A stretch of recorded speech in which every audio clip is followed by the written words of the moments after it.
I hope you're all aware that a planning team's been working for a year and a half to develop a long-range plan for Westminster Church. We've tried all the way through to make opportunities for church participants to make input as we worked.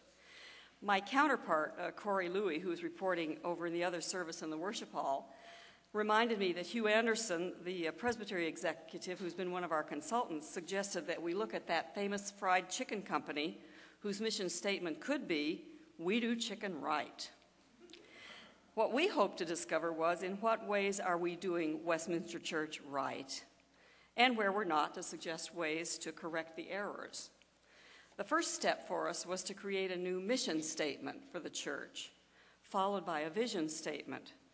I now realize how hard that is to do because the group weighed every word and every nuance to try to capture Westminster accurately. Before I read you what we proposed and what has been adopted by our session, I want to tell you some of the steps that we've been through. We prayed earnestly together. We conducted literally hundreds of interviews. We sought direction from several professional consultants. We used the church strategic planning book, Holy Conversations, as a guide. We conducted town hall meetings and focus groups, and I know some of you participated in those and we're so grateful. We listened to a lot of anecdotal input from individual conversations. In the end, we think that every voice that wanted to be heard was heard, and we discovered some very interesting things. Here are some of the values that shape our identity, or how we do Westminster right.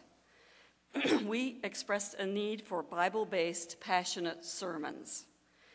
We value education, and we want more opportunity to dig more deeply into the Word. We value our youth and age diversity. We want more fellowship opportunities, both church-wide and among the three services.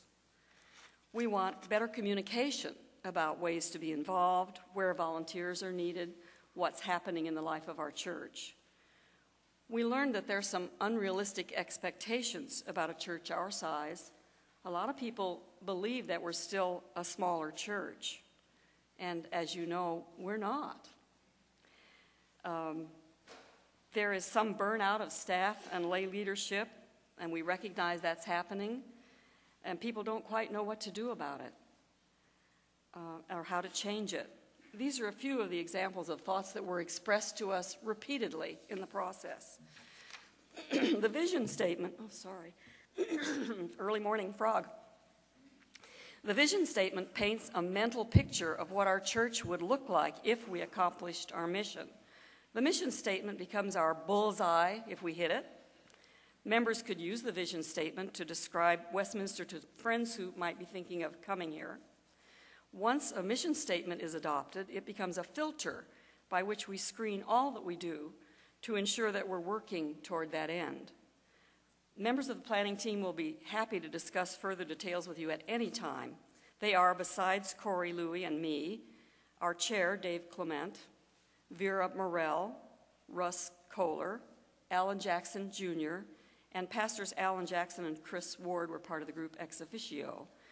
Carrie Fossen, Sandy Schmore, and Mike Heverly participated for some time as well. Now, let me read you the new mission and vision statements. We hope all of you will study them and affirm the directions they suggest for us in this next period of Westminster's life. Westminster Presbyterian Church mission: inspiring committed Christians to grow in the wisdom of God's Word and to become living examples of Christ's love for the world. Our vision. Our vision is to create a multi-generational community of believers who learn and obey God's Word, and so we will engage in acts of service, be faithful in prayer and joyful in worship, join together in fellowship, and raise the next generation to be faithful followers of Jesus Christ. Those are the statements that were adopted by the session, and we hope that you will all learn them and affirm them and join with us in making them a reality. Thank you.